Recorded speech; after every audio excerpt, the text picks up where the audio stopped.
या लवादानं दिलेला निर्णय त्यांची बायकोही मान्य करणार नाही असा प्रकारचा निर्णय आहे।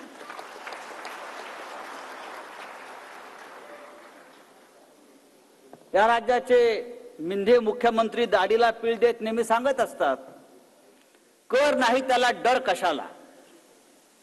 बरोबर आहे, आणि म्हणूनच कर नाही डर नाही, आणि म्हणूनच हे जनता न्यायालय घेण्याची हिंमत आज आम्ही दाखवलेली आहे।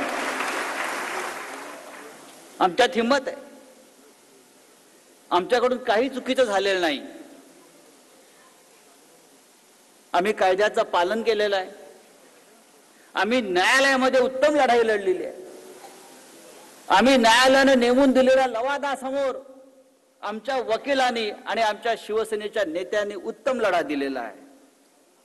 आम्ही इमानदारीनं लढलो आणि तुम्ही बेईमानीनं जिंकलात। त्या बेईमानीच्या विरोधामध्ये जनता न्यायालय आहे। ईमानदारी किसी कायदे और कानून की मोहताज नहीं होती। आम्ही ईमानदार आहोत आणि अशा प्रकारे न्यायालयामध्ये बेईमानाने न्याय मिळत गेला तर उद्या न्यायालयात कोणी जाणार नाही, आणि म्हणून हे जनता न्यायालय आपण आज इथे उभं केलेलं आहे। मला खात्री आहे या न्यायालयात जो निर्णय जनता देईल तोच निर्णय आणि तोच निकाल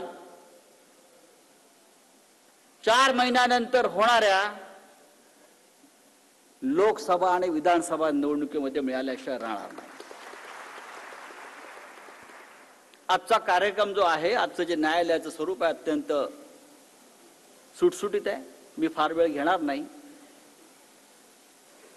नक्की या खटल्याचं स्वरूप काय होतं आणि शिवसेनेनं कशा प्रकारे हा खटला उभा केला, लढला, सत्य कसं आमच्या बाजूने असताना सुद्धा सत्याचा खून झाला, सत्याची हत्या झाली, आणि या प्रत्येक न्यायालयीन लढ्याच्या प्रत्येक पायरीवर ॲडव्होकेट असीम सरोदे हे या संपूर्ण लढ्यात आपल्याबरोबर सहभागी होते।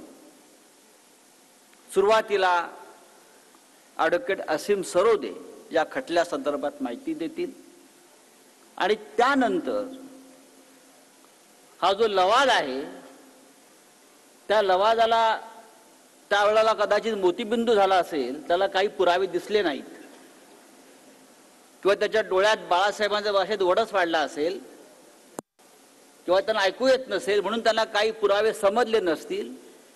आपण कोणते पुरावे न्यायालयासमोर आणि त्या लवादासमोर हजर केले ते त्याचं संपूर्ण प्रेझेंटेशन हे नंतर ॲडव्होकेट अनिल परब आपल्याला सादर करतील। मी ॲडव्होकेट असीम सरोदे यांना विनंती करतो की कृपया आपण आपली भूमिका स्पष्ट करावी।